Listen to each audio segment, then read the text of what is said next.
Aujourd'hui, nous plongeons dans les coulisses du séisme qui secoue le Real Madrid en ce mois d'avril 2026. Eduardo Camavinga, autrefois intouchable, est sur la liste des transferts. Comment en est-on arrivé là sous l'ère Álvaro Arbeloa? Nous décryptons les failles tactiques révélées contre Majorque et l'intérêt brûlant de Liverpool pour le Français. Dans cette vidéo, nous analysons également l'annonce du départ de Bernardo Silva de Manchester City après 9 saisons de légende. Où ira le génie portugais? Barcelone ou la Juventus? Enfin, nous faisons un focus scouting sur les nouvelles pépites qui affolent la Première Ligue. Yann Diomandé, RB Leipzig et Magnès Akliouche, AS Monaco. Arsenal et Liverpool se livrent une guerre sans merci pour ces profils hybrides. Stats avancés, analyse de position et enjeux financiers, tout est là pour comprendre le futur du football européen. N'oubliez pas de vous abonner pour ne rien rater des prochaines bombes mercato. Imaginez un instant. Nous sommes le 7 avril 2026. Le stade de Majorque résonne encore des sifflets des supporters madrilènes. Sur le banc, un homme observe, les bras croisés, le visage fermé, Álvaro Arbeloa. En face de lui, Eduardo Camavinga, le visage dans les mains. Ce n'est pas juste un match perdu, c'est l'acte de décès d'une histoire d'amour qui semblait éternelle. On nous avait promis que Camavinga serait l'héritier des Kroos et des Modric, le pilier du Madrid des années 2030. Mais aujourd'hui, la nouvelle tombe comme un coup près, le Real Madrid est prêt à le vendre. Pourquoi ce divorce soudain? Comment le génie français est-il devenu un indésirable en l'espace de quelques mois? Et surtout, qui est prêt à rafler la mise dans ce qui pourrait être le transfert le plus marquant de la décennie? Installez-vous confortablement, prenez un café, car nous allons plonger dans les entrailles du marché des transferts 2026. Aujourd'hui, on ne parle pas de rumeurs, on parle de la transformation profonde du football européen. C'est le séisme Camavinga, l'adieu de Bernardo Silva et la guerre totale pour les nouvelles pépites Akliouche et Diomandé. On décrypte tout maintenant. Pour comprendre ce qui se passe aujourd'hui avec Eduardo Camavinga, il faut remonter un peu le temps. En 2026, le Real Madrid a entamé une mutation profonde. Sous la direction d'Álvaro Arbeloa, la discipline tactique est redevenue le maître mot. Fini la liberté créative absolue qui permettait aux talents de s'exprimer, parfois au détriment de l'équilibre défensif. Arbeloa veut des soldats, des joueurs capables de respecter un plan de jeu au millimètre près. Et c'est précisément là que le bât blesse pour le jeune Français de 23 ans. Samedi dernier, face à Majorque, le monde entier a vu la cassure. Sur l'ouverture du score de Manu Morlanes, Camavinga commet l'erreur fatale. Il lâche le marquage, il revient au petit trot, comme l'a souligné son coach de manière cinglante. Ce manque d'implication défensive est devenu le symbole d'un joueur qui, malgré son talent immense balle au pied, peine à trouver sa place dans le rigoureux 4-3-3 d'Arbeloa. Le Real ne peut plus se permettre des intermittents du spectacle, alors que la concurrence avec le Barça de Xavi et les géants anglais n'a jamais été aussi féroce. Mais attention, vendre Camavinga n'est pas seulement une sanction sportive, c'est aussi une décision financière stratégique. Le club a besoin de liquidités pour financer la prochaine phase du nouveau Bernabéu et les salaires de ses superstars. Liverpool est en embuscade, prête à offrir une porte de sortie dorée à celui que Klopp courtisait déjà il y a 5 ans. C'est le début d'un effet domino sans précédent. Plongeons dans la data. Si l'on regarde la heatmap de Camavinga sur les 10 derniers matchs, on voit une dispersion inquiétante. Trop souvent, Eduardo se retrouve dans des zones de non-conflit, là où il ne pèse ni sur la relance ni sur la récupération. Dans le système d'Arbeloa, les milieux intérieurs doivent couvrir une zone précise pour empêcher les transitions adverses. Camavinga, par sa nature de joueur box-to-box instinctif, a tendance à dézoner pour chercher le ballon. Contre Majorque, cela a créé un trou béant entre la défense centrale et le milieu. Morlanes s'est engouffré dans cet espace vide car Camavinga était 3 mètres trop haut. On parle ici de cognitive load. Camavinga semble saturé par les consignes tactiques. Quand il doit réfléchir à son placement, il perd sa spontanéité. Et quand il joue à l'instinct, il oublie son placement. C'est le paradoxe du joueur moderne. À Liverpool, dans le système plus vertical et intense que préparent les Reds pour l'après-Salah, Camavinga pourrait retrouver cette liberté. Imaginez-le aux côtés d'un 6 pur, capable de couvrir ses montées. Mais au Real, la sentence est tombée, Arbeloa ne veut plus de déséquilibre. La déclaration d'après-match était un message envoyé non seulement aux joueurs, mais à tout le vestiaire.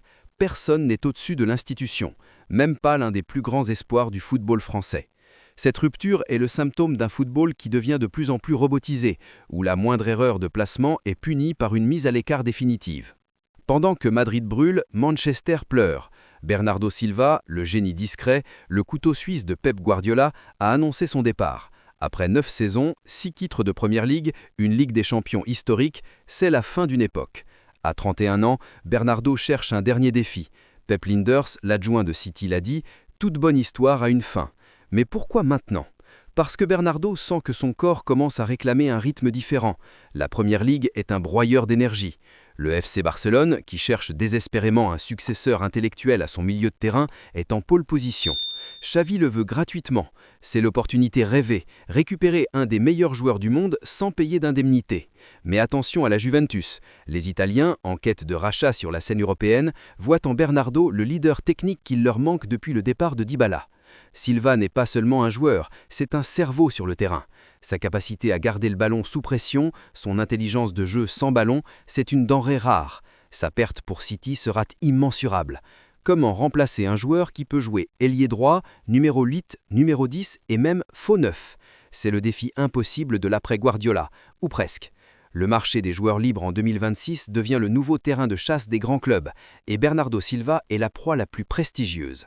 Mais le mercato 2026 ne se limite pas aux vieux briscards. La jeunesse prend le pouvoir de manière brutale. Parlons d'abord de Manuel Ugarte. L'aventure à Manchester United se termine en eau de boudingue. L'Uruguayen est poussé vers la sortie pour environ 40 millions d'euros. La Juventus est là, encore une fois, mais aussi Newcastle et Aston Villa. Ugarte reste un profil chien de garde très recherché, mais son incapacité à s'adapter à la relance sous pression en Angleterre a scellé son sort. Parallèlement, 2 noms enflamment les bureaux des scouts, Yann Diomande, RB Leipzig, et Magnès Akliouche, AS Monaco. Diomande, 19 ans, RB Leipzig. On parle ici d'un profil Salah-esque, gaucher, puissant, rapide, capable d'éliminer sur un pas. Arsenal mène la danse car Arteta a compris que pour détrôner enfin City, il lui fallait de l'imprévisibilité. Liverpool est aussi sur le coup, mais sans Ligue des Champions, ils partiront avec un handicap. Et que dire de Magnès Akliouche, l'élégance monacasque à l'état pur. 22 ans, une vision de jeu qui rappelle les plus grands meneurs français, Liverpool en a fait sa priorité pour remplacer Mohamed Salah. Oui, vous avez bien entendu, remplacer une légende comme Salah par un jeune Français. C'est un pari risqué, mais c'est la stratégie des Reds. Anticiper le déclin pour ne pas subir le déclin. Akliouche possède cette polyvalence qui permet de jouer entre les lignes, de casser les blocs bas par une passe laser. Les vérifications avancées mentionnées par nos sources indiquent que Liverpool regarde tout, son hygiène de vie, ses stats sous pression, sa capacité à défendre dans un pressing haut. C'est le football de demain qui se joue ici. Pour gagner des titres, il faut une défense, et en 2026, les prix s'envolent. Christian Cuti Romero est au cœur d'un bras de fer entre Tottenham et l'Atlético de Madrid. Diego Simeone a trouvé son nouveau guerrier. Romero, c'est l'agressivité argentine pure, le caractère, le leadership. Mais Daniel Levy ne lâche rien, 50 millions d'euros minimum. Pour l'Atlético, c'est un investissement colossal, mais vital.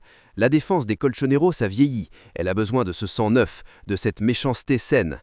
Et gardez bien un nom en tête, Karim Koulibaly, 18 ans, Werder Brême. Ce n'est pas encore une star, mais Newcastle, Liverpool et Manchester United sont déjà prêts à se battre pour lui. C'est le prototype du défenseur central moderne, 1,80 m, rapide comme un ailier, calme comme un vétéran. L'Allemagne tient là un futur crack mondial. Ces mouvements montrent une tendance claire. Les clubs préfèrent désormais payer 50 millions pour un défenseur de 20-25 ans que de prendre un joueur d'expérience en fin de cycle. Le risque est financier, mais le gain sportif est potentiellement immense sur 10 ans. Alors, quel est le bilan de ce 7 avril 2026 ? Nous assistons à une redéfinition des hiérarchies. Le Real Madrid, en se séparant de Camavinga, fait un pari dangereux sur la discipline au détriment du génie. Manchester City perd son cerveau avec Bernardo Silva, et pendant ce temps, Arsenal et Liverpool construisent leur futur avec des profils comme Diomande et Akliouche. Le football de 2026 est un football de système, où le joueur doit s'effacer devant le collectif ou partir. Camavinga rebondira-t-il à Liverpool pour prouver à Arbeloa qu'il a eu tort ? Bernardo Silva offrira-t-il une dernière Ligue des Champions au Barça ? Ce qui est sûr, c'est que ce mercato estival sera le plus explosif de la décennie. Merci d'être resté jusqu'au bout de cette analyse. Si vous aimez ce format Deep Dive, n'oubliez pas de mettre le pouce bleu et de vous abonner, c'est crucial pour soutenir le travail de recherche et d'analyse. Et surtout, dites-moi en commentaire, selon vous, quelle est la plus grosse erreur de ce mercato ? Camavinga vendu, Silva laissé libre ? Je lis tous vos commentaires. C'était la Foot Chrono. On se retrouve demain pour une nouvelle analyse. Prenez soin de vous et vive le foot!